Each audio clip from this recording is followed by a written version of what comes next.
114 people dead in seconds.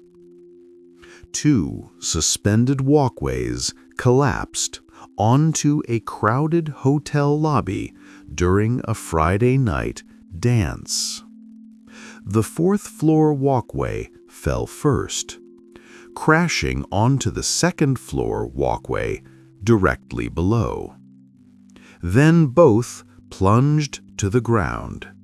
Concrete, steel, glass, and over 200 people buried in the rubble. The cause? One design change, made during construction, never properly reviewed by engineers. A change that doubled the load on a connection that was already fatally under-designed. July 17, 1981, 7:05 in the evening. The Hyatt Regency Hotel in Kansas City, Missouri. Over 1,600 people filled the atrium lobby for a popular tea dance and big band competition. The hotel's 3 suspended walkways hung above the crowd, crossing the open space at the 2nd, 3rd, and 4th floors. These skywalks were architectural features, modern, elegant, a symbol of the hotel's futuristic design.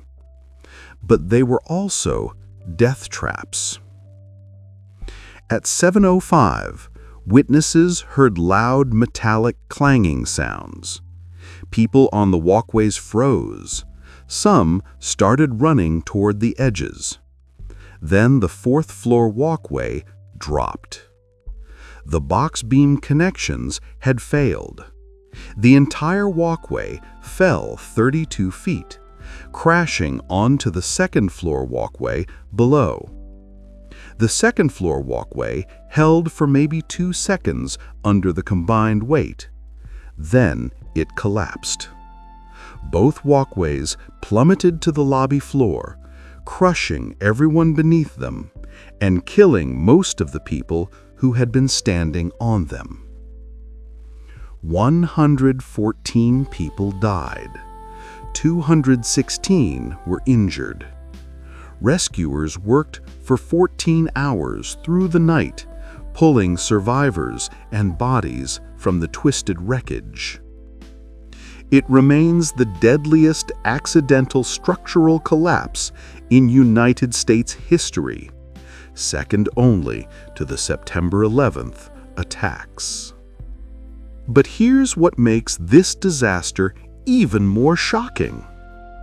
Both the original design and the modified design were fatally flawed. Even if the design change hadn't been made, the walkways would have failed eventually. The engineering firm missed critical errors.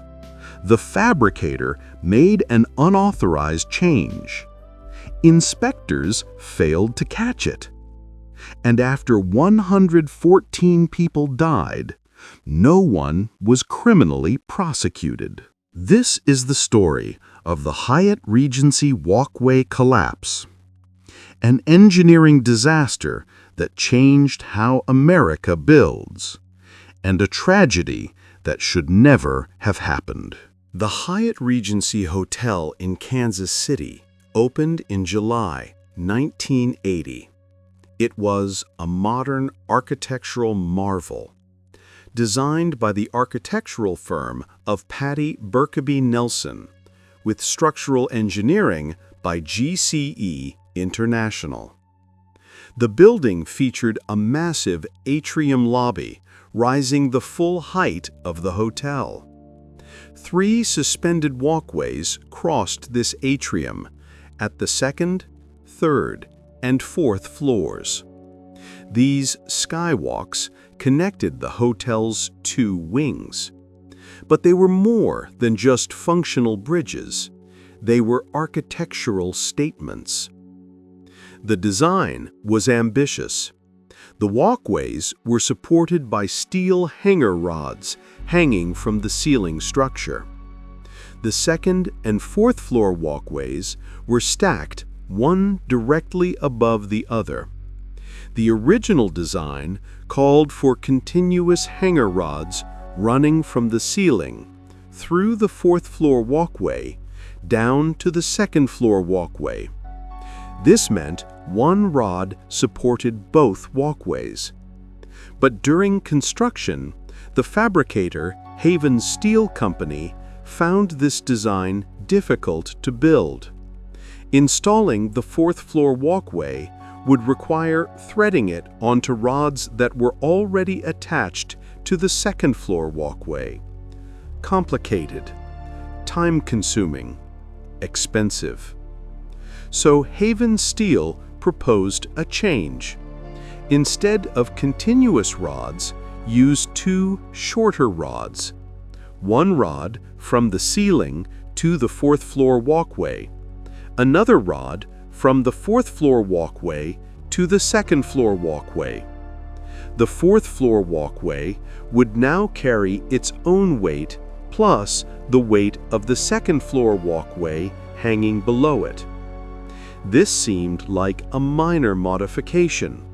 It simplified construction, but it had a catastrophic consequence. It doubled the load on the box beam connections at the fourth floor level.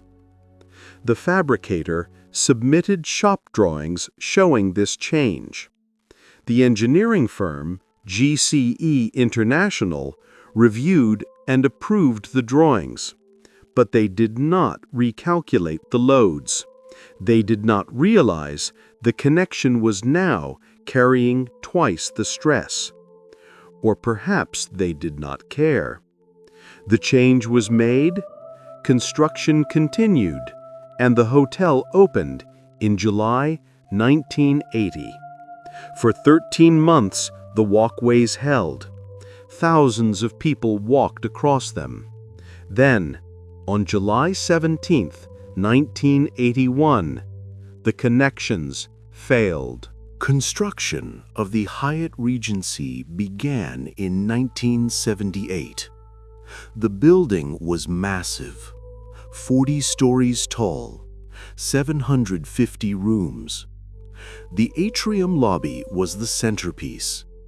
It measured 117 feet by 145 feet and rose the full height of the building. Natural light poured in from skylights above. It was designed to feel open, airy, modern. The suspended walkways were key to this design. 3 walkways at the second, third, and fourth floors crossed the atrium, connecting the north and south wings. Each walkway was 120 feet long and 8 feet wide. They were constructed of steel box beams supporting a concrete deck. The weight of each walkway was approximately 64,000 pounds. Add people, and the load increased significantly. The walkways were designed to hold a live load of people standing shoulder to shoulder. The original structural design, created by GCE International and engineer Jack Gillam, specified continuous hanger rods. Each rod would be 1 1/4 inches in diameter, made of high-strength steel. The rods would run from the ceiling structure down through the fourth floor walkway and connect to the second floor walkway below. This meant the ceiling structure carried the weight of both walkways. The connections at the fourth floor were simply pass-throughs. They did not carry the full load. But Haven's Steel Company, the fabricator, contacted the engineering firm in 1979. They explained that the continuous rod design was difficult to build. Threading the fourth-floor walkway onto rods already attached to the second-floor walkway would require precise alignment and additional labor. They proposed splitting the rods. One rod from ceiling to fourth floor, another from fourth floor to second floor. GCE International Project Engineer Daniel Duncan reviewed the shop drawings and approved the change. He stamped the drawings with his seal, but he did not recalculate the loads. This was the fatal error. In the original design, the fourth-floor box beam connection carried only the weight of the fourth-floor walkway. But in the modified design, the same connection now carried the weight of both the fourth and second-floor walkways. The load had doubled, and the connection was already under-designed. It would not have met Kansas City Building Code standards even with the original design. With the modified design, failure was inevitable. The walkways were installed in 1979 and early 1980. Inspectors reviewed the work, but they did not catch the error. The hotel opened in July 1980. For over a year, the walkways held, but the box beam connections at the fourth floor were slowly deforming under the stress. Welds were cracking, metal was bending, and no one noticed. July 17, 1981 was a Friday. The Hyatt Regency was hosting its weekly tea dance in the atrium lobby. This was a popular event: live big band music, dancing, socializing. By 7 in the evening, over 1,600 people filled the lobby and the 3 suspended walkways above. People danced on the lobby floor. Others stood on the walkways, watching from above and enjoying the view. At approximately 7:05 in the evening, people on the fourth-floor walkway heard unusual sounds, loud metallic clanging. Some described it as a popping noise. Others said it sounded like chains breaking. A few people on the walkway started running toward the edges, sensing something was wrong. But most stayed in place, unsure what the noise meant. Then the fourth-floor walkway dropped. Witnesses said it fell several inches first, then paused for a moment. The box beam connections at several support points had failed simultaneously. The walkway was no longer fully supported. Then the remaining connections gave way. The entire walkway fell 32 feet, crashing onto the second-floor walkway directly below. The second-floor walkway held for maybe 1 or 2 seconds under the combined impact. It was never designed to carry the weight of the fourth-floor walkway. The connections failed, and both walkways plummeted to the lobby floor. The collapse took only a few seconds. People on the walkways had no time to react. People below had no time to run. The walkways hit the ground with devastating force. Concrete shattered, steel twisted, glass exploded, and over 200 people were buried in the rubble. The sound was deafening. Survivors described it as a roar, followed by screams and breaking glass. Dust filled the air. The atrium, which moments before had been filled with music and laughter, was now a scene of unimaginable horror.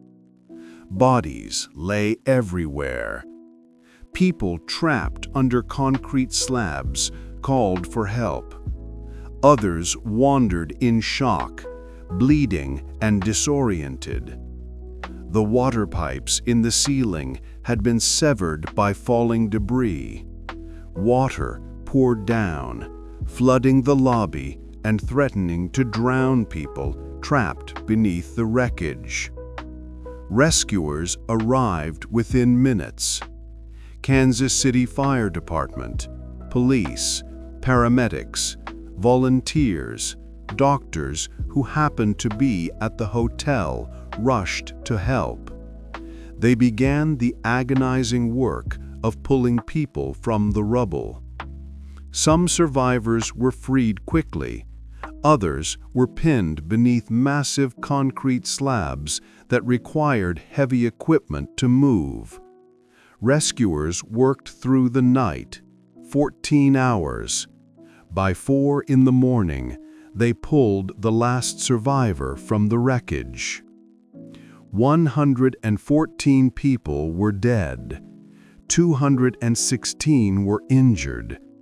Among the dead was 11-year-old Pamela Coffey, the youngest victim. She had come to the dance with her father. Both died. Survivors told heartbreaking stories. Ray Lopez stayed with a severely injured woman trapped under rubble. She was missing a leg.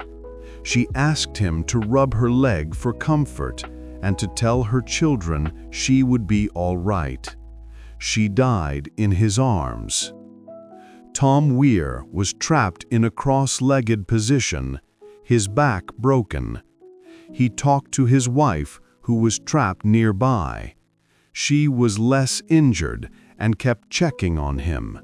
They both survived, but Tom suffered permanent injuries. Mark Williams, another survivor, had both legs pulled out of their sockets and one foot folded up by his head.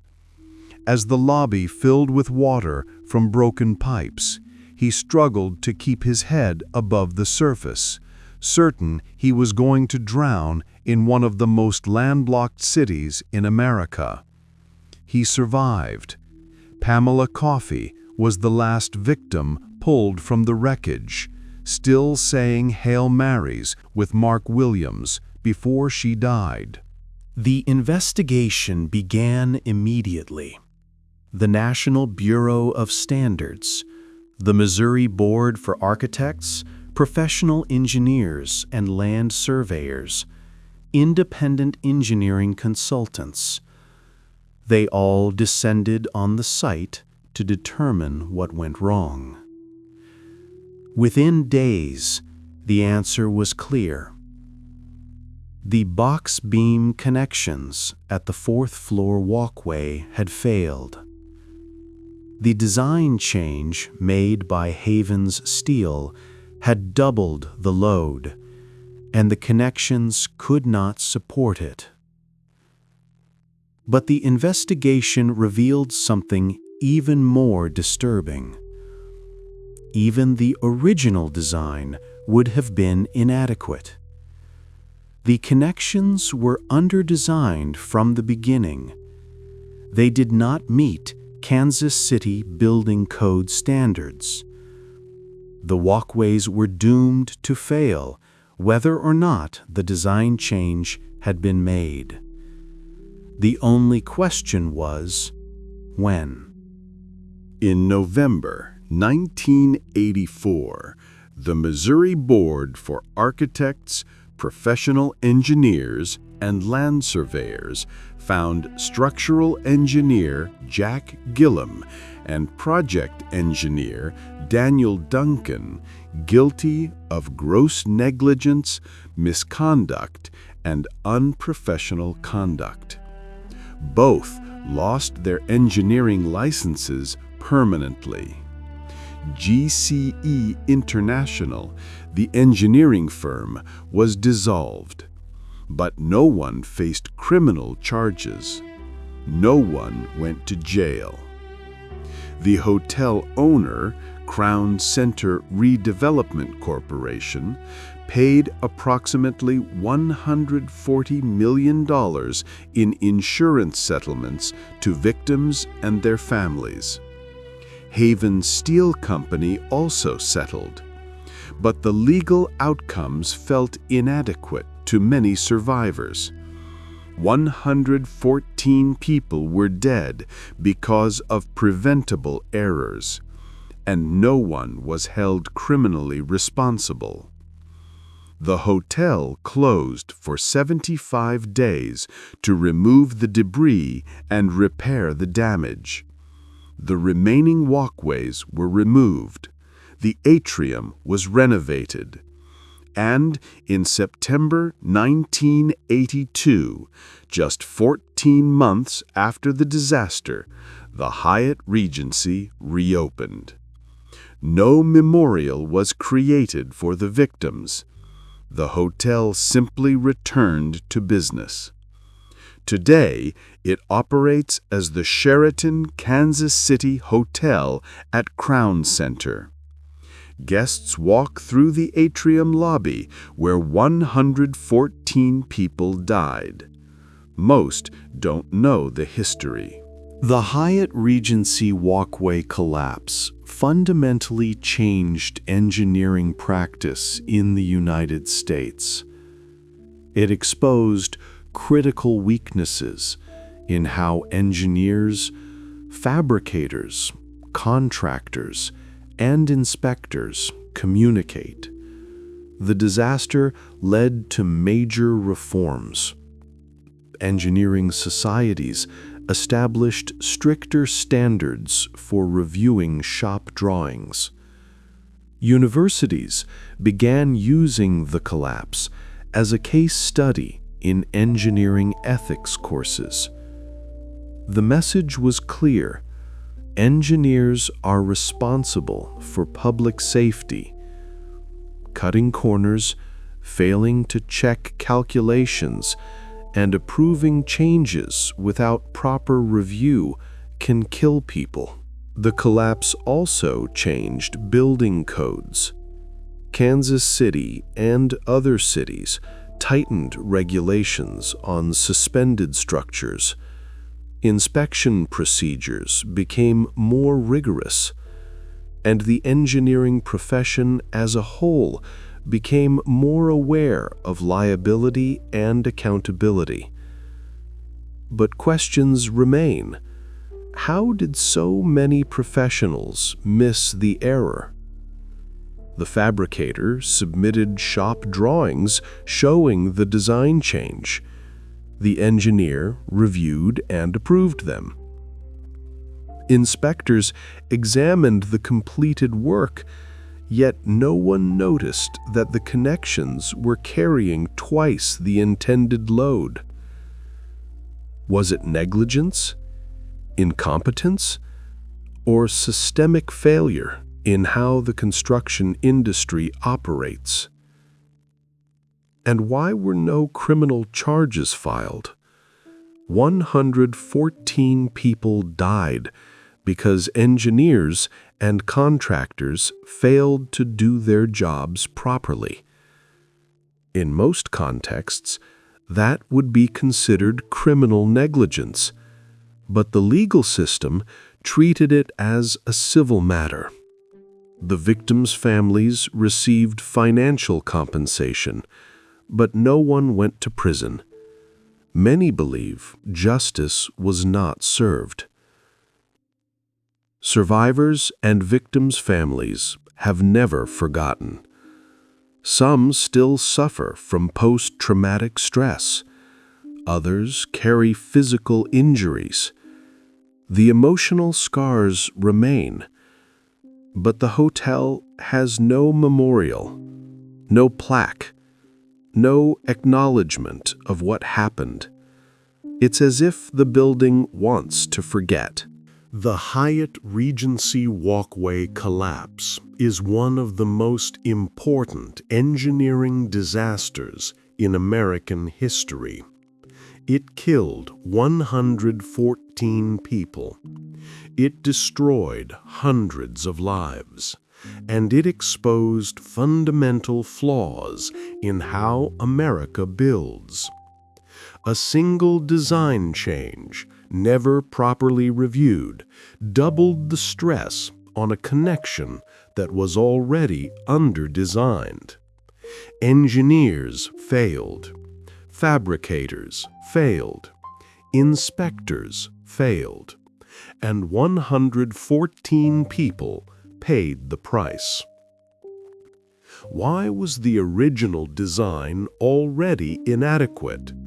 Why did the engineer approve the modification without recalculating loads? And why were no criminal charges filed, despite clear evidence of negligence? These questions still haunt the survivors and the families of the victims. If you want to uncover more stories of American infrastructure hiding dark secrets, subscribe to Hidden America. Next time, we'll explore the Hawks Nest Tunnel disaster in West Virginia, where over 1,000 workers died from silicosis in what became America's deadliest industrial cover-up. We'll investigate the mass graves, the racial injustice, and why most of the dead were never counted. Subscribe now for more hidden infrastructure stories. And remember, every structure we trust with our lives was designed by someone. Sometimes those designs are fatally flawed, and sometimes 114 people die before anyone notices.